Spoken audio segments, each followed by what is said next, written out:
Nerdy for 30. It's your boy Seed Man, host of most of the things right here on the Paprika Network. We're just keeping the Nerdy for 30 train right on a rolling, man, as we unveil the master list that's created by 30 Paprikans with a little bit of help from the rest of you Paprikans on the master list of rankings of Marvel Cinematic Universes from 30 to 1. And we're unveiling one a day every 24 hours at 8 p.m. Eastern. We keep this bad boy on a rolling, man. So what is the reveals for today? Today's reveal is number 23, Black Widow. Directed by Kate Shortland, man. Boom. Check out this tagline here. She's done running from her past. We're going to give that about a C minus. Not really feeling that one. These MCU taglines are generic as hell. I think most of my grades have been high C's and low B's. Let's get into the synopsis here. Natasha Romanoff, also known as Black Widow, confronts the darker parts of her ledger when a dangerous conspiracy with ties to her past arises.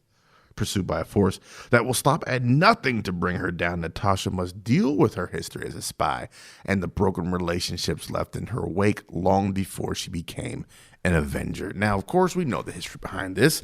This lays at the feet of Ike Perlmutter, who notoriously said he did not think an MCU movie headlined by a woman or person of color would make any money. And of course, he has been proven wrong and wrong and wrong again. So thanks, Ike. Glad you're the fuck out of there.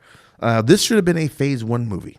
Or, at the very latest, this should have been set directly after the events of Captain America Civil War, because this movie is set directly after the events of Captain America Civil War. But I think this still works fairly well as a Phase 1 movie. If you put it in Phase 1, the only thing that doesn't quite line up is, well, what was Florence Pugh's character? Oh boy, what was Yelena Belova doing for the rest of the time?